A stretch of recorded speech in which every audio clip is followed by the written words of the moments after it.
사도신경. 나는 전능하신 아버지 하나님 천재 창조주를 믿습니다. 나는 그의 유일하신 아들 우리 주 예수 그리스도를 믿습니다.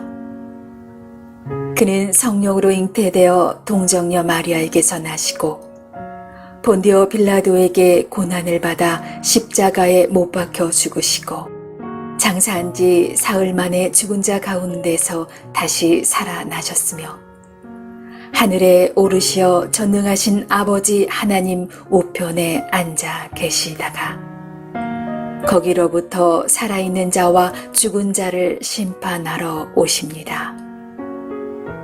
나는 성령을 믿으며 거룩한 공교회와 성도의 교제와 죄를 용서받는 것과 몸의 부활과 영생을 믿습니다.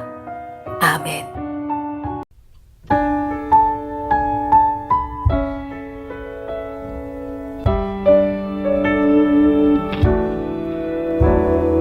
나 지금껏 어린아이처럼 말하고 깨닫고 생각해왔어.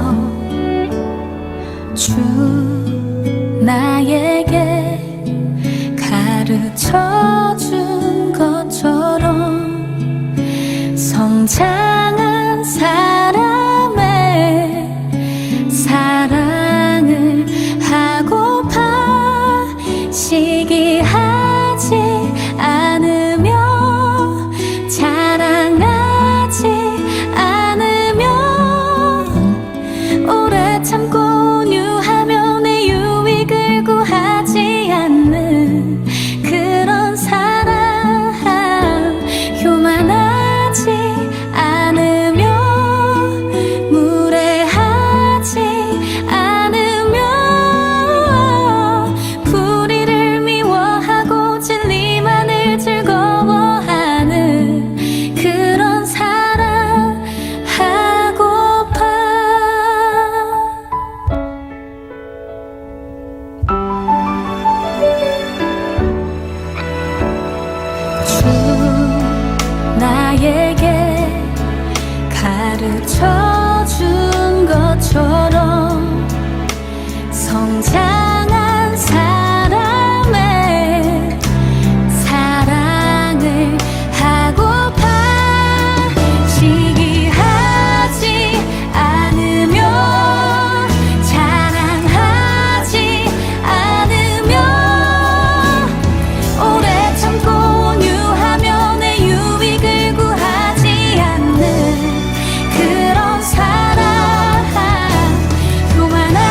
제5장. 늙은이를 꾸짖지 말고 권하되 아버지에게 하듯하며 젊은이에게는 형제에게 하듯하고 늙은 여자에게는 어머니에게 하듯하며 젊은 여자에게는 온전히 깨끗함으로 자매에게 하듯하라. 참 과부인 과부를 존대하라. 만일 어떤 과부에게 자녀나 손자들이 있거든 그들로 먼저 자기 집에서 효를 행하여 부모에게 보답하기를 배우게 하라. 이것이 하나님 앞에 받으실 만한 것이니라. 참 과부로서 외로운 자는 하나님께 소망을 두어 주야로 항상 간구와 기도를 하거니와 향락을 좋아하는 자는 살았으나 죽었느니라. 내가 또한 이것을 명하여 그들로 책망받을 것이 없게 하라. 누구든지 자기 친족, 특히 자기 가족을 돌보지 아니하면 믿음을 배반한 자요 불신자보다 더 악한 자니라. 과부로 명부에 올릴 자는 나이가 60이 덜 되지 아니하고 한 남편의 아내였던 자로서 선한 행실의 증거가 있어 혹은 자녀를 양육하며 혹은 나그네를 대접하며 혹은 성도들의 발을 씻으며 혹은 환난당한 자들을 구제하며 혹은 모든 선한 일을 행한 자라야 할 것이요 젊은 과부는 올리지 말지니 이는 정욕으로 그리스도를 배반할 때 시집 가고자 함이니 처음 믿음을 저버렸으므로 정죄를 받느니라. 또 그들은 게으름을 익혀 집집으로 돌아다니고 게으를 뿐 아니라 쓸데없는 말을 하며 일을 만들며 마땅히 아니할 말을 하나니 그러므로 젊은이는 시집가서 아이를 낳고 집을 다스리고 대적에게 비방할 기회를 조금도 주지 말기를 원하노라. 이미 사탄에게 돌아간 자들도 있도다. 만일 믿는 여자에게 과부 친척이 있거든 자기가 도와주고 교회가 짐지지 않게 하라. 이는 참 과부를 도와주게 하려 함이라.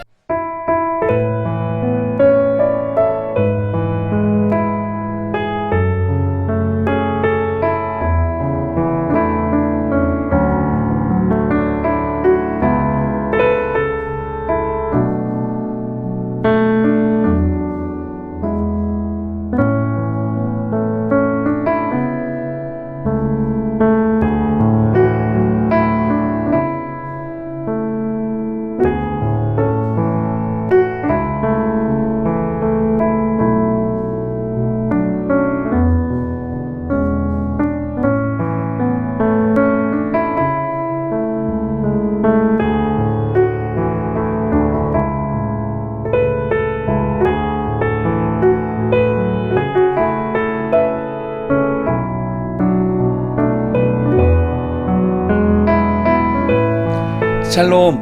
오늘도 복된 하루 하나님의 은혜와 평강이 우리의 삶에 넘칠 수 있기를 원합니다. 오늘 말씀에서 바울 사도는 디모데에게 하나님의 사람으로서 다른 성도들을 어떻게 대해야 하는지를 그 사회적 책임에 대해서 가르치고 있습니다. 믿음의 공동체 안에서 서로를 대할 때에는 꾸짖지 말고 권고해야 합니다. 여기 이 권고한다라는 말은 원문 성경에서 부르다, 요청하다, 격려하다 이런 뜻을 가지고 있습니다. 다시 말해서 다른 성도들을 대할 때 자신의 직책이 무엇이든 꾸짖듯이 하는 것은 올바르지 못하다는 것입니다. 하물며 연장자인 경우에는 더 말할 것도 없겠죠. 이어서 바울 사도는 조금 더 특수한 세 그룹의 사람들, 과부, 장로, 종, 이와 같은 분들을 언급하면서 믿음의 공동체 내에서 이와 같은 사회적 관계의 책임은 어떤 것인지를 가르칩니다. 오늘 본문에서는 먼저 과부들에 대해서 언급을 했는데 당시 결혼한 여인은 남편과의 관계로서 규정되기 때문에 남편이 죽는다면 사회적 위치까지도 함께 잃게 되는 그런 시대였습니다. 그러니까 삶의 모든 기반이 사라지는 것입니다. 그러나 오늘 말씀에서 3절을 보면 과부를 존대하라 그랬습니다. 이 말은 남편이 없는 과부나 또는 부모 없는 고아라 할지라도 그들 자신의 존재만으로서 가치를 인정해 주라는 말씀입니다. 그러면서도 이 교회의 재정으로 과부를 돕는 것에 대해서 참과부 또는 참으로 도움이 필요한 과부에게 그렇게 해야 될 것을 국한했습니다. 왜냐하면 1차적으로 과부를 돌봐야 할 책임은 가족에게 있었기 때문입니다. 그렇다고 해도 스스로 살아갈 어떤 여건이 안 되거나 또 지참금이 없거나 돌볼 친척이 없는 궁핍한 과부에 대해서는 교회의 보살핌을 받을 수가 있었습니다. 반면에 또 경건하지 못한 과부들도 있었습니다. 6절을 보면 향락을 좋아하는 과부를 언급했는데 하나님을 위해서가 아니라 자기 자신의 만족과 욕망을 위해서 사는 과부들이 더러 있었습니다. 이러한 삶을 사는 사람은 살았으나 죽었다. 곧 하나님의 생명에서 떠나 있는 사람임을 밝히고 있습니다. 정말 두려운 일입니다. 특별히 사역에 참여하고자 하는 과부는 다음과 같은 자격들을 갖춰야 했습니다. 첫째는 하나님께 소망을 두는 사람이어야 했습니다. 이러한 사람은 하나님의 보호와 필요를 채우시는 공급을 신뢰하고 기다리면서 인내하는 믿음의 소유자이기 때문입니다. 두 번째는 주야로 간구와 기도를 하는 사람이었습니다. 그리고 세 번째는 선한 행실의 증거가 있어야 했습니다. 그래서 10절을 보면 곧 자녀를 양육하며 나그네를 대접하며 성도들의 발을 씻으며 환난당한 자들을 구제하며 모든 선한 일을 행하는 과부라고 했습니다. 여러분, 자기 생계를 스스로 책임져야 하고 또 남겨진 자녀들 돌봐야 하는 어찌 보면 사회적 약자임에도 불구하고 이러한 높은 수준의 신앙적인 삶이 과부에게 요구되어지고 있습니다. 그렇다면 하물며 우리들은 과연 어떠하겠습니까? 그러므로 여러분, 경건을 훈련한다는 것은 단지 생각만으로 되는 것이 아닙니다. 이러한 삶의 경건을 지키고 이루기 위해 애를 쓰고 노력하지 않는다면 결국에는 12절 이하에 있는 말씀대로 처음 믿음을 저버리게 되고 정욕으로 그리스도를 배반하게 되며 게으름에 빠지고 쓸데없는 말과 일들을 만들어내며 종래에는 사탄에게로 떨어지는 죄악에 물들게 된다고 했습니다. 그러므로 사랑하는 여러분, 우리의 삶과 믿음의 공동체 안에서 최선을 다하여 온전함을 이루고 말씀 붙들고 승리하실 수 있는 복된 성도 되어질 수 있기를 주님의 이름으로 축복해 드립니다.